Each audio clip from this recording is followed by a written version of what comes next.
Hey. Time for the out of this world story from our space. Wife had an affair, but is working on herself. What are the next steps for her marriage? Confused and frustrated. During an argument with my wife at the end of July, she said, "Start thinking about divorce." To me, this came out of nowhere, as I thought things had been going well, but later learned by chance that my wife was having an affair. Once I discovered this, I took some time to process this information. Eventually, my wife said, "I'm not happy. Let's start taking the first steps towards divorce." At this time, I confronted my wife with the affair, and to my surprise, she had no guilt and justified the affair. She said, "I own it. Tell whoever you want." The more I looked into things and she talked, the more I realized she is a walkaway wife. I was down and depressed when my wife mentioned divorce. Then went deeper into depression and anxiety when I learned about the affair. Then dipped again to the lowest point when she felt to guilt to the affair and put it on me that we never had an emotional connection for 15 years of marriage. My wife has been a stay-at-home wife for the last 5 years, taking care of our young kids. And I assumed some of her being down was the pandemic and the stress of taking care of young kids. That have since learned, to professional reflection, that I missed a number of signs.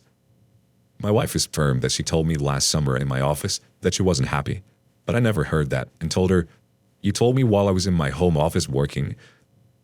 Over the last couple of weeks, my wife has started therapy on what brought her to the cheating, and she continues to work on herself. To her credit, since she is having more and more guilt about the affair, her therapist is still working with her on what got her to the point of the affair, but hasn't addressed the affair yet. I have also started seeing a therapist for this traumatic life experience. The first session was background on the existing trauma. I feel like the timing of my wife's therapy is off, and she's made herself the priority, not the marriage. Her therapy should have been done before the affair, or during, not now, but better late than never. My wife has said this morning she wants to focus on herself first, then deal with me. But what I do in the meantime, being in limbo. I've been spending a lot more time looking into our marriage and my role that I played in not meeting your needs and the affair, and I've learned a lot, and I'm trying to create a safe space for her, so we can start to rebuild that emotional connection. What she is not doing is making any effort to rebuild my trust that will answer any questions which I have in regard to the affair.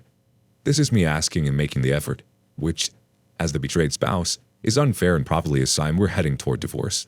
I really want to make our marriage work because I want to make it a priority and address her unmet needs, as well as keeping our family together. Am I being selfish asking my wife to make working on her marriage a priority, or am I being selfish? I know her affair was very selfish. Do I give her space and time? A first reaction comes from, "Seem to like fun." You, sir, are not listening. I hate cheating and cheaters, and would under no circumstances give anyone a pass. It seemed your wife has been communicating a consistent message that you refuse to acknowledge. She checked out in your marriage long before she slept with someone else. When you discovered her infidelity, her message was the same. Now that she's in therapy, same message.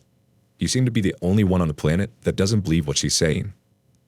The therapy is more than likely going to help her rediscover who she was before she was Mrs. Blank, a process she has been on for a while. You seem to want to focus her therapy on what you think the outcome should be.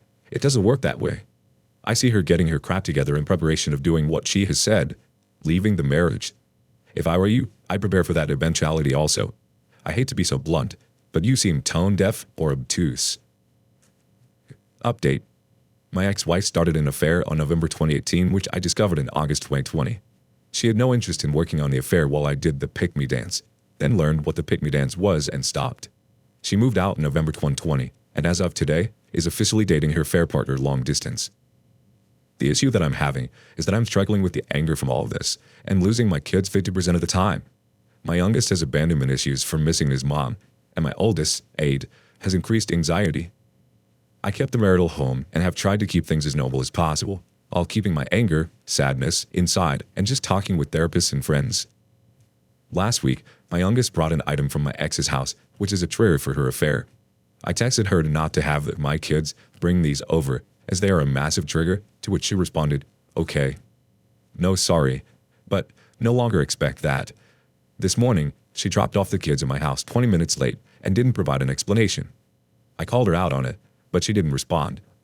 I then said it again and said, Who are you who can have an affair which has left me with massive triggers, nightmares, etc., and doesn't even have the respect to tell me she's running 15 minutes late with the kids?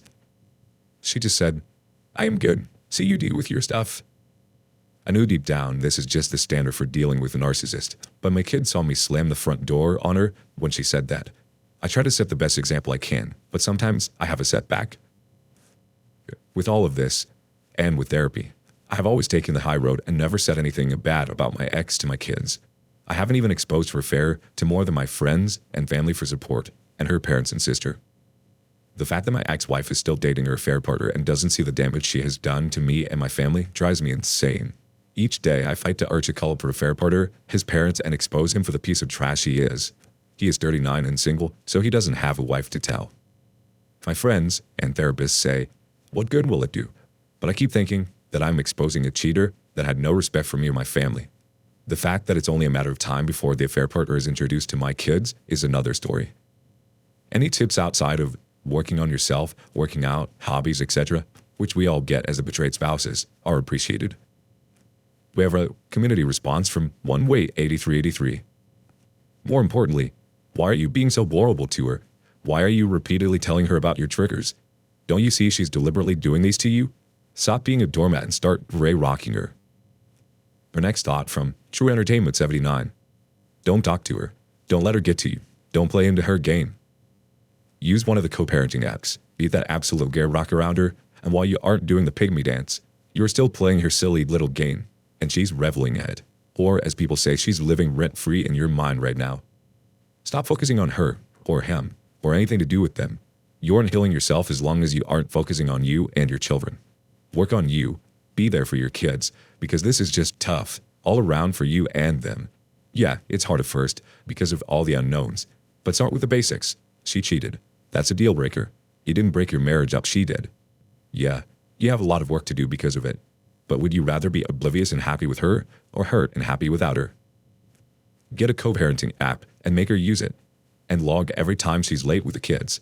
Every time she tries to screw with the court orders. Keep records. Who knows, maybe she'll be so stupid as to do something that the courts will grant you full custody. But stop giving her the time of day. She isn't worth your time or energy. And never will be. Work on you, lean on friends, family, and those to support you. You're in therapy, so start listening to your counselor. Don't just go through the motions. Invest in you and their words. Only when you focus on you will you start to heal from this. It gets better. It really does. People in this sub have been there. And we are here to tell you it gets better. And every one of them will tell you the same thing. Only when you focus on you and not her will you start to feel some semblance of happy again. Update. The question I have is, do you expose the affair partner to his family and friends for being a homewrecker and his lack of morals? Every one of my therapists, family, and friends all say to let it go, and the relationship will end on its own. But then this man walks away breaking up a family. I know my ex-wife is more at fault, but he had a role to play and told her, get a divorce. It'll be easier. Are you ready to compartmentalize? Because I'd like to be intimate with you. I keep going back to, these two people had no respect for you or your marriage. I was co-parent with my ex-wife, but I owe this AP nothing. My ex-wife wrote and kept some of her messages, so I would just let the affair partner's family know. This is your son. He broke up a marriage. It's often a trigger which pushes me to expose cheaters, but to this point, it's just my ex-wife's immediate family that knows she has cheated. She's controlled the narrative and said, the marriage wasn't working, while neglecting to tell people that she was having an affair first, which is why the marriage wasn't working. We've been divorced for 9 months, and I am not interested in working things out with my ex. But this man will have no consequences when this relationship ends. If it does, otherwise, I have to co-parent with my ex and her affair partner, which will be another issue. Always taking the high road is a daily struggle I am sure most betrayed spouses struggle with. We've got a community reaction from A. Ethan V. This is your son. He broke up a marriage. Your ex and her affair partner will just paint you as the crazy, abusive ex-husband. They'll say the same tired old tropes like, it was a bad marriage that was already over, and the family will accept it without consequence because they don't really care. They just want to believe their family member is good. Cheaters are master gaslighters. You know what the real consequence for the affair partner is? He, 1, an unfaithful woman. We all know how this ends for him. I hope he actually loves her And one day when the same old character flaws your ex has refused to change rear their ugly head and she cheats again, then his heart will be destroyed. In the meantime, your children and you are the priority. Don't focus on the ex and the affair partner. Focus on you. The best revenge is honestly living a great life and becoming apathetic to two crappy people who do not deserve to occupy your headspace. Sorry you are here, mate. The next thought comes from Coco Nutcake. I'm currently in the same position but pre-divorce finalization. I wanted to come out so bad, but I'm worried if I do anything, it will mess up any settlement. After it's finalized, who knows how I will feel?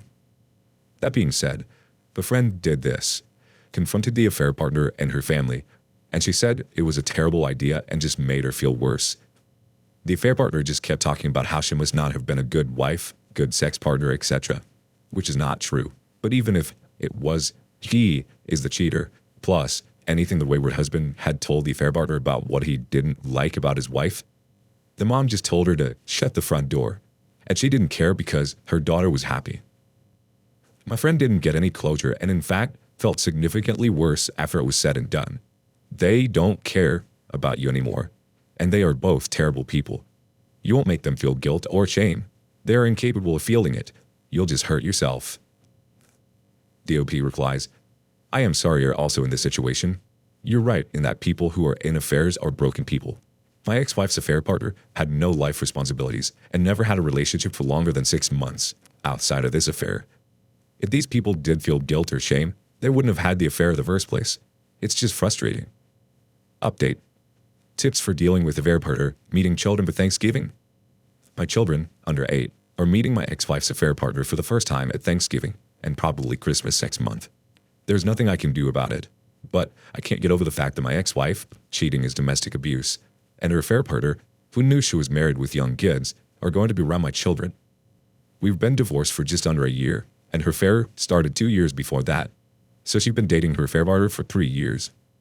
To this point, I've always taken the high road, but my ex has taken a toxic situation and made it nuclear. I just don't know what to do outside of doing what's best for the kids. Any tips on dealing with this? Taking the high road is good on the outside, but tears me up inside. Ask for some advice from this community, and you're gonna get it. Here's some from Bluscast. From the other side is a 35-year-old man whose dad married the woman he cheated on my mom's with. Your kids absolutely will process what your wife has done when they're old enough to understand it, and it will almost definitely color their view of their mom as they grow up. My mom was understandably resentful of my dad and showed it all the time. Now I'm older, I get it, but as an 8-year-old kid, I just knew me seeing my dad made my mom sad. So my one piece of advice is just to be kind with your kids. They will understand when they're older. I have a good relationship with my mom these days, but hardly talk to my dad. Tails Duck wanted to chime in. So sorry, OP. The high road is the winning one though. How old are the kids and how much do they know? The OP replies, my kids are both under 8. All they know is that mom had a boyfriend when we were married, and that is why we are divorced. Outside of this, we don't really talk about it because they were too young to understand, but I'm sure they know more than I think. Tails Duck comes back with, I see. You can't really do that much on what your ex does though. If the kids are not in any danger, then you should talk to a lawyer. Be the best father you possibly can and love your children. Be there for them and answer their questions they might have accordingly. I guess your family and friends know the truth. It can be a good idea to hang on to your support system a bit more during the holidays. Hang in there. Interested in some advice or tips when the affair partner, who I have never met, in around your kids. While she was having her affair, she was open about it to all of her family and friends, who, even before they were all blocked, would send me messages taunting me and saying how my ex's affair partner was nice. I just block everyone and have continued to take the high road as the damage from the affair and divorce and losing my family destroy me inside, but gets a little better each day. Anyway, my ex continues to date the affair partner long distance, about 1,000 miles or 1,600 kilometers away, and they will fly back and forth. I only know because my ex won't call the kids when she's with them. Now, she wants to take the kids with her on a trip to see him this summer. This is an affair partner that I have never met, but my young kids know as Mom's boyfriend. He's met them in person once or twice, but the kids, under 10, don't talk to me about it, and I don't ask. I keep thinking about the moral compass of these people. I have no legal right to prevent this, but I'm struggling with this. Struggling with losing my kids 50% of the time, and that I have never even met the affair partner. I honestly don't want to, but this person is going to be around my kids. I'm just waiting for the day he shows up and announced at one of my children's events. I've always been told it'll never work out, and know the statistics. But here we are. Do I just continue to wait? I don't really think about it much, but do have these triggers which start a cycle that lasts a few days or weeks to break out of. But I do. Note for the people who just had their D-Day, I promise it does get better with time, but it does take time. I don't really have a good choice here, but would be interested in hearing some advice or tips on when the affair partner is in your life and around your kids. This OP loves to get advice, so he's in the right place. Here's some from Libertron. The main issue is that you are not over that person. All you can do is be the best father for your kids and make this a complete non-issue for them, i.e. give them the most stable environment as possible. Whatever happens in the life of that person is their responsibility, and all that you can do is put strict boundaries around your emotions regarding their situation. Focus on your healing. Maybe try to use the time the kids are away to focus on yourself and what you want out of life. You are still deeply hurt, rightfully so, and you must focus on your own inner healing, which takes time, but it is the best thing that you will ever do for yourself. Sorry you have to go through this. When kids are involved, things become exponentially more difficult to navigate. Final post from OP. Before D-Day, did any of you notice all the cheating on the show The Office? Before D-Day, I watched The Office all the time, but stopped after D-Day. I never really noticed Pam having an emotional affair with Jim, Angela cheating on her fiancé Andy with Dwight, Stanley cheating on his wife, etc. Nor a point to this outside of Hollywood pushing the agenda that cheating is not so bad. None of these writers, producers will ever understand what the fallout is from cheating until it's happened to them, and this is just something you have to experience. We've got a reaction from D Reddit Avenger. I just did a rewatch of the show. I will say this, but the cavalier way in which the show deals with cheating, I wouldn't want to be married to one of the writers. I bet at least one of them isn't a long-term affair. They wanted to have Jem cheat too, but John Krasinski vetoed that idea. So they settled for the starting of a new company storyline. Don't discount that a lot of people who love cheating are normalizing it to their art. I mean, look at how they allowed the Harvey Weinstein thing to go on for so long. Our next comment comes from I Can Hear You 89. I started watching The Office like a month after being cheated on, and the flirting of the engaged office manager girl with the sales guy, don't remember their names, triggered me. The next comment comes from Sailor Jackin. Before it happened to me, I didn't notice all the cheating in all the TV and movies, especially in supposedly romantic comedies. That is everywhere you look. Our next comment comes from Relkin0716. Unfortunately, music and television and movies normalize cheating. It's really sad. Our next comment comes from LowFMS247. Music is brutal. I never listened to pop music much, but now I hear it, and every other song is about cheating and not always in a negative light. Our next comment comes from Schmantasy. The Office, and also Star Trek The Next Generation, has been my post-D-Day zone-out binge content because it plays non-stop on this one channel. And yeah, I noticed every single instance of it now. It's an upsetting common trope. I have to zone out from the zone out whatever is mentioned. We've got one final comment from Who's Got Ammo? A whole crappy new world opens up to betrayed friends after getting cheated on. It is mind-blowing how many TV shows and movies include cheating, and I think 2 out of every 3 songs are about infidelity. I miss being ignorant and being able to be absent-mindedly enjoying these things.